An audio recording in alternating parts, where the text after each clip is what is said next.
신율의 뉴스 정면 승부 2부 시작합니다. 신율의 뉴스 정면 승부 2부 오늘 정면 인터뷰에서는 제가 앞서 말씀드린 대로 더불어민주당 원을 탈당한 원칙과 상식 의원분들이죠. 이분들이 만든 미래대연합, 신당 미래대연합의 이원욱 의원, 이원욱 공동위원장 직접 스튜디오에 모시고 정치 현안에 대한 입장 들어보겠습니다. 안녕하십니까? 안녕하십니까? 요새 나오시니까 좀 기분이 어떠세요? 안에 있을 때보다는 훨씬 홀가분한 것 같습니다. 그러니까 현재까지는. 그렇죠. 아니, 홀가분 하실 거예요. 네, 앞으로 이제 가야 될 것을 생각을 하면은 좀 마음이 무거워지기도 하는데 그 홀가분함과 무겁다라고 하는 말은 좀 차원이 다른 말 아니겠습니까? 그렇죠. 네. 무겁더라도 홀가분할 수는 분명히 있죠. 네. 그런데 제가 이거를 좀 여쭤보고 싶은 게 이게 이낙연 전 대표는 텐트를 얘기했는데 이준석 전 대표는 집을 얘기했단 말이에요. 이 텐트와 집은 완전히 다르죠. 예? 물론 이제 우리가 유목민이라면 예. 텐트 속에서도 계속 살 수가 있는데 우리가 유목민이라 해서 텐트와 집 어떤 겁니까? 그냥 이제 이낙연 대표께서는 보편적인 용어, 빅텐트 뭐 이런 것들이 정치권에서 사용하고 있는 보편적인 용어를 사용하신 것 같고요. 이준석 대표는 그거를 한 단계 넘어가서 좀 그 텐트 그러면은 아주 그냥 이합집산 해가지고 잠깐 모이고 마는 이런 식의 이미지를 줄 수 있으니 네. 조금 더 장기적 관점을 보는 그런 집 그 건축물을 짓듯이 우리가 좀 튼튼하게 모여서 해보자 이런 의미가 담겨 있는 것 같습니다. 근데 이원욱 의원님은 어떤 쪽이 더 중요하다고 보십니까? 저는 이제 이 중요한 것이 이제 단순하게 이합집산으로만은 안 된다.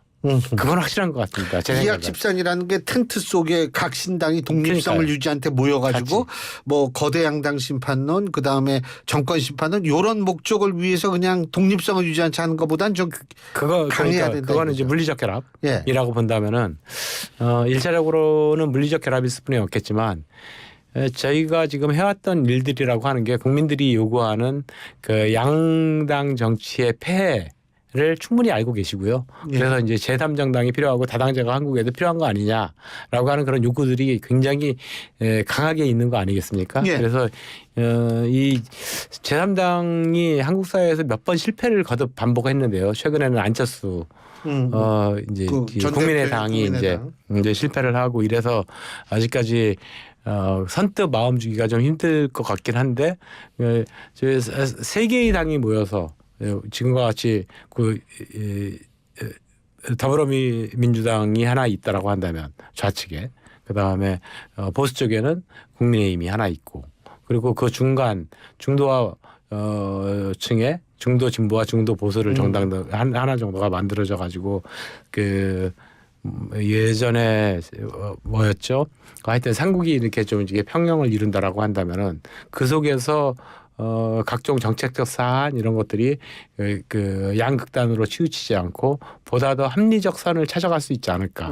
그것이 결국에는 국민 통합을 만들어내는 굉장히 중요한 그 정치적 변화를 만들어낼 것이다라고 싶어서 이것이 한국 사회가 앞으로 가야 될 정치적 지형 아니겠느냐라고 하는 거고요.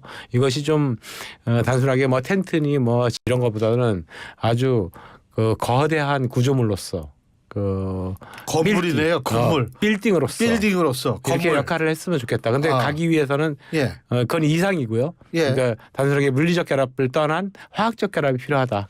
그러니까 텐트도 아니고 집도 아니고 그냥 건물이다 이거는. 네. 아하. 예. 근데요. 이게 지금 1차적으로는 물리적 결합 이런 표현을 쓰셨는데 제가 솔직히 말씀드릴게요. 저는 뭐 객관적인 입장에서 제가 볼 때 뭐 더불어민주당이나 국민의힘이나 양쪽에서 저는 탈당 의원들이 더 분명히 더 있을 수밖에 없다라고 네. 생각은 합니다. 네. 그런데 민주당 의원들이 탈당을 했다.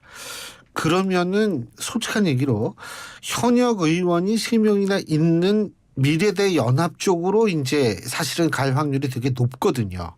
왜 그러냐면 기호 3번 우리가 정책에서 순위 효과라 그러거든요.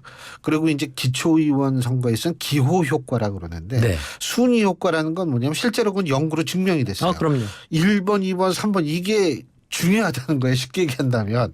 그러면 물리적 연합인 상태에서 미래대연합이 3번을 받게 됐다라고 가정을 했을 때요. 네. 3번을 받게 됐다고 했을 때 10번을 받을 확률이 높은 신당도 분명히 있을 거 아닙니까? 그러면 이게 물리적 결합하고 텐트 안에 있으면은 10번에 있는 신당이 3번에 있는 신당을 아무리 평등을 주장해도 좀 평등하지 않다라고 생각하고 거기에서 좀 이렇게 갈등이 나올 수도 있고 이런 거 아닌가 이런 생각인데 어떻게 보십니까? 그러니까 이게 저희 세 명의 의원 최소한 저희 세 명의 의원들은 미래대연합을 만든 세 명의 의원들.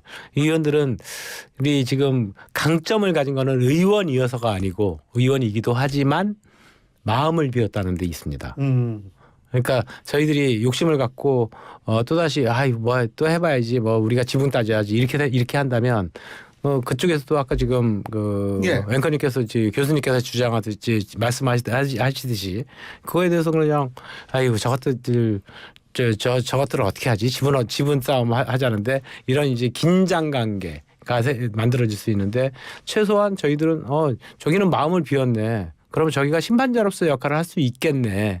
조정 중재자로서 역할을 할 수 있겠네라고 하는 것을 충분히 어필할 수 있다라고 하고 그거를 통한 첫 번째의 신뢰를 쌓을 수 있다는 거죠. 그래서 대화를 이제 정말로 말 그대로의 허심탄회한 대화를 할 수 있고 야 우리 이 정도를 해야 되니까 이만큼 내놔라고 하는 게 아니고 우리 마음 비었으니까 다 가져가도 좋아. 근데 대신 국민들이 바라는 새로운 신당에 대한 모습을 어떻게 할 것인가에 대해서 우리가 오히려 마음 털어놓고 욕심 비우고 그거를 밥상을 차려주자라고 하는 이런 심정으로 저희는 뛰어들 수 있다라고 하는 강점이 있다는 거죠.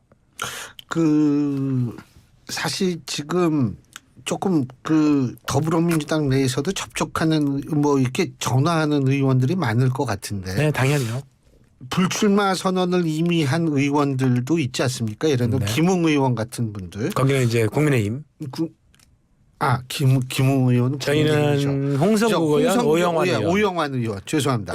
오영환 의원 같은 분들하고 이렇게 통화를 좀 해보고 그분도 참 젊은 분이 말이에요. 기계는 있더라고요. 일찌감치 딱 던지는 거 보고서 그랬는데 혹시 접촉은 안 해보셨어요? 아니 아직까지는 그런 접촉의 단계는 아니고요. 이제는 접촉해가지고 설득하고 이런 국면보다는 민심을 어떻게 우리가 얻어갈 것인가라고 하는 것에 대해서 주안점을 맞추고 충분히 뭐 생각에 대한 공감 이런 것들은 오래전부터 맞춰왔던 의원들이기 때문에 뭐 접촉해서 야 우리 한 명 더 필요하니까 빨리 와가지고 같이 하자. 이거는 오히려 그 상처를 줄 수 있어서 그냥 편하게 생각하셔라. 우리는 우리의 갈 길을 일단 가고 있겠다. 그리고 민심을 어떻게 확보할 것인가에 대해서 우리의 모습을 보여주겠다라고 하는 것이 현재 저희들의 생각입니다. 다만 뭐 이런저런 의원들하고 많은 의원들하고 공유를 하고 있죠. 이낙연 전 대표 이 같은 경우는 어떤 이 관계 설정이 지금 되고 있습니까? 저희가 아무래도 이준석 전 대표보다는 조금 더 공감대가 많을 수밖에 없죠. 그렇죠. 아무래도 이제 같은 민주당 출신이기도 하고 이래서 조금 더 가까울 수는 있는데 저희가 조금 전에도 말씀드렸다시피 이낙연 신당, 이준석 신당 그리고 양양자 신당, 금태섭 신당 뭐 그 이후에도 좀 더 있습니다. 이런 재정당들이 함께 모이는 것이 중요하다. 근데 저희가 이낙연 대표하고 긴밀하게 결합해가지고 먼저 해버린다라고 한다면은 그러한 빅텐트를 치는 데 있어서 소텐트는 가능할 수 있겠지만 빅텐트를 치는 데 있어서 심판관, 주정자, 알선자로서의 역할은 힘들지 않겠냐. 그래서 거긴 똑같은 그런 비중을 두고 관계를 맺고 있습니다. 예, 반응은 어떤지 여쭤봐도 돼요? 이낙연 전 대표 측의 반응. 뭐 언론에 나와가지고도 많이 말씀을 해주셨는데 어제도 말씀하시고 저희 창당 발기인대 때도 말씀하시고 그 이낙연 대표께서는 빨리 합류를 같이 했으면 좋겠다 이런 생각을 갖고 계신데 저희들 생각하고는 약간 그런 그 경로의 문제에서는 다른 것 같습니다. 예, 바로 그 빨리라는 측면. 근데 이준석 전 대표가 그런 얘기를 했어요. 무슨 얘기를 했냐면 서울 정도까지는 좀 기다려 봐야 된다라고 얘기를 했는데 그 부분은 어떻게 보세요? 그러니까 그거는 이제 경로의 문제이기 때문에 예. 경로의 문제가 충분히 열어놓고 있을 수 있죠. 그러니까 빨리 가는 것이 좋으냐, 좀 늦게 가는 것이 좋으냐. 뭐 이런 거에 대한 견해 차이도 당연히 존재하고요. 그건 이제 시기만의 문제만이 아니고 그럼 어떤 그 과정을 통해 가지고 가느냐 이런 것들에 대한 견해 차이도 존재하고요. 그래서 1차적으로는 저희 그 의원 이거 아까 말씀드렸던 저희를 포함한 5개의 신당 추진 세력들이 비전 대화를 좀 가져볼 예정입니다. 그래서 이번 주부터 그 비전 대화의 라운드 테이블을 구성해서 비전 대화의 주제도 정하고 비전 대화를 국민들한테 보여드리자라고 하는 것을 추진하려고 하고 있습니다. 이번 주부터라고 말씀하셨으니까 네. 정기적으로 좀 그런 대화를 그렇죠. 하겠다. 이렇게 꼭 정기적은 아니지만 가급적 시간이 많지 예. 않기 때문에 자주. 알겠습니다. 근데 일각에서는 이준석 전 대표가 이게 이 서울 얘기를 하는 이유는 일각에서의 분석인데 뭐냐면 병립형으로 가느냐 연동형으로 가느냐 여기에 따라서 개혁신당 이준석 전 대표의 개혁신당이 조금 입장이 달라질 수 있기 때문이라는 분석이 나오는데 동의하십니까? 그렇지는 않은 것 같습니다. 예. 저희들이 이제 여러 가지를 분석을 해보고 예. 이렇게 내부적 얘기를 들어봐도 저희 스스로들도 그 병립형이 유리하냐 아니면은 연동형이 지금과 같은 연동형이 유리하냐에 대해서 따져봤거든요. 근데 정당으로 본다면 그것은 거의 비슷한 정도의 규모가 나오고요. 다만 이게 이제 빅텐트로 쳐졌을 때는 더 그렇게 됐을 때는 오히려 병립형이 더 유리할 수도 있죠. 그러니까 그런 문제는 아닌 것 같고 대한민국의 정치를 어떻게 바꿔가야 될 것인가라고 하는 데 있어서의 다당제 구조가 반드시 필요하고 그것은 정치이념적으로 선거제도를 연동형으로 가야 된다라고 하는 것은 사실상 정치 전문가들의 보편적인 합의된 내용이나 다름없습니다. 그러니까 그런 문제에 대해서 정치학자들도 그렇고요. 그래서 저희가 연동형을 주장하는 것이 유불리 때문에 주장하는 건 아닙니다. 그러니까 이준석 대표도 그 문제에 대해서는 비슷한 생각인 걸로 제가 전해 듣고 있습니다. 이거 그냥 개인적으로 여쭤보는 건데 이 연동형이고 이거 개인적인 거를 방송에서 하면 어떡해요? 이제는 막 공격을 하십니다. 네, 죄송합니다. 아니 그거 솔직한 얘기로 이왕 다당제 구조 연동형이면 아예 그 내각제도 한번 생각해 봐야 된다라는 주장이 나올 수도 있는 거 아니에요? 그러니까 저는요. 그러니까 개인적으로는 내각제를 했으면 좋겠다는 생각이 듭니다. 실제로. 근데 문제는 이게 이상과 현실의 괴리랄까? 국민들께서 지금 수용성이 없어요. 그러니까 수용성은 없지만 좀 장기적으로는 우리가 추진을 해야 될 문제죠. 근데 그래서 수용성이 없기 때문에 최소한 내각제적 요소가 지금도 내각제적 요소가 좀 있는 거거든요. 우리 헌법에. 그죠? 네. 국회의원이 뭐 장관할 수 있다거나 그게 이런. 사실 헌법에 규정되어 있는 건 아닐 거예요. 그렇죠. 예. 그런데 그렇게 헌법으로 운영이 되는 거죠. 그게 이제 내각제적 요소가 우리 하여튼 정부 조직 운영에 있어가지고 있는데 그걸 좀 더 강화시켜서 그 국회가 선출하는 총리 뭐 이래 만약 개헌을 한다면 이 정도를 1차적으로 징검다리로 해서 그리고 이제 제가 요즘 얘기를 많이 하는 게 재작년 2년 전에 지방자치법이 전면 개정됐거든요. 네. 그 지방자치법 전면 개정에서 핵심적인 내용은 지방 정부가 모든 정치 체제를 실험해 볼 수 있는 겁니다. 거기서 내각제도 할 수가 있고 뭐 등등 해서 어느 조그만 자치시라도 하나 그 내각제를 도입해가지고 한번 운영해봤으면 좋겠다. 실험적으로. 그렇죠. 예. 그렇게 해서 그런 것이 만약에 그 동네 시민들이 보니까 야 이게 내각제가 우리나라 정치 현실에서는 맞지 않는다고 생각하는데 보니까 너무나 잘 돌아가. 라고 하는 이런 모습들을 좀 그 축적해서 좀 쌓는다면 국민들이 내각제에 대한 수용성이 높아지지 않을까라고 하는 그런 희망도 가져봅니다. 그게 왜 제가 여쭤보냐면 우리나라에서는 이게 굉장히 이 내각제라면 탄핵 같은 얘기 안 나와도 되고 이게 좀 반응성이 빠르거든요. 근데 이제 대통령제를 하니까 이게 뭐 그냥 맨날 싸우고 이래서 제가 좀 여쭤본 건데. 그러니까 내각제를 이제 일본 같은 경우로만 봐가지고 바로 주변에 나가니까 그래서 내각제는 맨날 해산하고 또 선거하고 또 해산하고 또 선거하고 너무 혼란스러운 거 아니야 이런 이제 인식이 강하신데 뭐 독일 같은 경우는 한 번 하면은 18년 정도 19년 정도 하는 경우가 많습니다. 그렇죠. 독일 같은 경우 헬무트 콜도 그랬고요. 그리고 대연정을 통해 가지고 유럽의 병자에서 유럽의 강자로 다시 태어난 것 그리고 사회적 대타협을 이루어낸 것 이것이 사실 독일에서 굉장히 큰 내각제를 잘 운영함으로 해서 만들어진 정치 체제 아니겠습니까? 그렇죠. 이제 그런 것들도 이제 국민들한테 더 알려졌으면 좋겠다 이런 생각도 듭니다. 대연정 말씀하시니까 그게 진보 보수의 연합이거든요. 그렇죠. 지금 추진하고 계시는 미래대 연합하고 예를 들면 개혁신당이라든지 보수 쪽하고 이건도 그랜드 컬리션 우리가 대연정의 정당판이다 뭐 이렇게 볼 수도 있겠네요. 그러니까 갑자기 제가 생각이 나요. 소연정을 할 수가 있겠고요. 그러니까 저희가 그렇죠. 나온다면은 중도 진보와 중도 보수를 아우르는 그런 정당 정도의 이념적 중간 편 지대를 점할 테니까 그럼 저희가 어느 정당하고 연합을 한다면 그 소연정 대연정이라고 한다면 지금 예전에 노무현 대통령께서 주장하셨던 말하자면 국민의힘과 민주당이 연합하는 거. 옛날에 말씀하셨어요. 이런 게 이제 대연정이라고 한다면요. 그리고 오늘도 신경민 전 의원을 비롯한 몇 분이 탈당하셨죠. 탈당을 하지 않았습니까? 제가 앞서도 일부에서 잠깐 말씀을 드렸는데 이게 지금 그분들이 이게 계속 탈당이 나온단 말이에요. 그러면은 물론 이재명 대표는 지금 이제 집에서 치료 중이라고 하지만 뭐 금주 중에 다시 나올 수 있다 이런 얘기를 하는데 어쨌든 제일 먼저 해야 되는 게 수습을 해야 될 것 같아요. 왜 그러냐면 자꾸 나가면 분위기가 나가는 분위기가 되기 때문에 수습이 가능하다고 보십니까? 저희가 이제 탈당을 하면서 그런 생각을 해봤거든요. 그러니까 저희는 벤처 정치를 이제 시작하는 입장 아니겠습니까? 그렇죠. 근데 왜 탈당을 했나? 싫어서? 아니죠. 그러니까 민주당이 싫어서가 아니고 민주당이 더 잘 됐으면은 저희가 탈당할 이유도 없을 테고.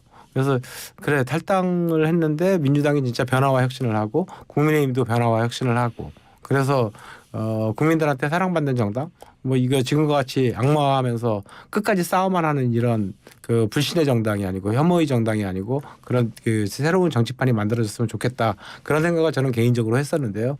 아직까지 이제 그런 모습은 보이고 있지 않아서 좀 안타깝고 지금도 계속해서 프레임을 짜가지고 조그만 사건 하나 나오면 그 프레임 짜가지고 저거 나빠 내로남불 뭐 이런 것만 판치고 있으니까 이 정치 문화가 어떻게 개선될 것인가라고 하는 거에 대해서 고민을 하고 있는데요. 그러니까 이재명 대표께서도 정말 그 변화와 혁신 그래서 뭐 공정한 룰 대한민국을 위한 정치 이런 걸로 뭐 당장 그 개딸 등 정치 훌리건과의 단절 뭐 이런 거 필요하지 않습니까? 그리고 최근에 영입 인사들 보니까 민주당 영입 인사들이요. 김어준 그 유튜버에 나가가지고 다 교육을 받고 있어요. 아니 그러니까 제가 교육이라고 하는 용어를 쓴 게 아니고 거기에 가셨던 분의 그 페이스북에 교육을 받았다라고 용어가 되어 있습니다. 이게 공당에서 가능한 일입니까? 그러니까 이런 것들과의 단절 이런 거를 어떻게 할 것인가라고 하는 것이 저희가 1년 6개월 동안 민주당 내부에서 주장을 해왔는데 이 탈당 라시를 막기 위해서라도 탈당 계속 있습니다. 앞으로. 저희가 준비하고 있는 것도 있거든요. 뭘 준비하고 계세요? 미래 대연합으로 오겠다고 하는 분들이 있거든요. 그래서 탈당 라시가 계속 있을 텐데 민주당이 변하지 않으면 이런 현상은 점점 더 가속화되고 심화되지 막을 수는 없을 것이다. 이재명 대표가 새로운 정치를 하겠다라고 하는 굳은 결심 하지 않으면 더불어민주당은 점점 수렁으로 빠지고 말 것이다. 이렇게 결심이 가능하다고 보십니까? 모르겠습니다. 그건 제가 이재명 대표가 아니야. 예. 근데 이게 지금 어쨌든 근데 이제 솔직히 우리가 정치공학적으로 봤을 때 이게 공천 과정이 막 경선이 시작되면 그때는 못 나오는 거 아니에요. 아니 뭐 나올 수야 있겠죠. 끝난 다음. 근데 그렇게 좋은 소리는 못 듣죠. 그렇죠. 결단이라는 얘기는 못 듣죠. 최소한도. 네. 그죠? 네. 예. 그러면 조금 그 탈당하시는 분들이 나오는 시기가 최소한도 2월 초 정도. 저희가 이제 2월 4일 정도를 그 창당의 목표로 하고 있거든요. 그래서 그때 정도는 몇 분 좀 이렇게 합류해 가지고 미래대연합이 정말 추진하고 있는 정당의 모습이 국민들한테 새로운 정치를 보여주고 이게 저거 장난이 아니구나. 이게 소형 운막집이 아니고 정말 빌딩을 지을 수 있겠구나라고 하는 그러한 희망을 국민들의 밥상에 설날 밥상에 좀 차려드리고 싶습니다. 그러면은 이제 이제 창당을 하시고 빌딩은 그 대충 언제 정도? 3월 정도. 아니 그러니까 2월 4일 날 1차적인 예. 그 창당을 목표로 지금 움직이고 있습니다. 예. 2월 4일. 그러니까 1차적인 이제 집은 그때 저지른 예. 거고 그 이후에 빌딩이 되기 위해서는 아주 이제 지난한 과정들이 필요하겠죠. 그러니까 이게 이제 그때까지는 아무래도 화학적 결합이라는 거는 힘들 것이고 예. 물리적 결합해 가지고 합해질 텐데 최소한의 비전과 가치는 들 통한 물리적 결합. 근데 그것이 진짜 화학적 결합이라고 하는 거는 부부가 돼야 되는 거 아니겠습니까? 그렇죠. 우리 사랑해라고 해가지고 결혼을 해도 그렇죠. 거기서 예. 그게 어느 순간 다 같이 부부가 그 화학적 결합이라고 볼 수는 없잖아요. 그렇죠. 그런 경우도 있겠지만 그렇지 않은 경우도 있는데 그러니까 살다 보니까 싸움도 하고 뭐 이러면서 그럼요. 고운정, 미운정 이런 것들이 들어가면서 이게 정말 화학적인 부부 뭐 이제 그 백년해로를 하는 부부로 이렇게 발전해 나가는 게 저희 경험인데 저도 한 40년 결혼 생활을 하다 보니까 예. 저희 경험인데 이제 그런 과정들이 정당 내에서도 필요할 것이다. 그래서 빌딩으로 커가는 거는 한층 이렇게 쌓아가는 거지. 어느 날 갑자기 짱 몇십 층짜리의 빌딩이 그렇죠. 짠 이렇게 나올 수는 없다. 이렇게 생각하고 있습니다. 어쨌든 제가 볼 때에는 뭐 앞으로 굉장히 시간이 빨리 갈 것 같은데 3번은 뭐 다시 제가 이렇게 쭉 보니까 3번은 뭐 그렇게 큰 장애는 없을 것이다 이렇게 보시는 것 같아요. 네. 기호 3번. 네. 여기 3번은 또 뭔가 그러신 분이 있을 텐데. 예, 3번 기호 3번 알겠습니다. 그거는 이따 우리 교수님께서 설명해 주시죠. 왜 한 번이 중요한지. 예, 알겠습니다. 오늘 말씀 잘 들었고요. 네. 바쁘신데도 이렇게 나오셔서 고맙습니다. 감사합니다. 네, 고맙습니다. 예, 지금까지 미래대연합의 이원욱 공동위원장과 함께했습니다.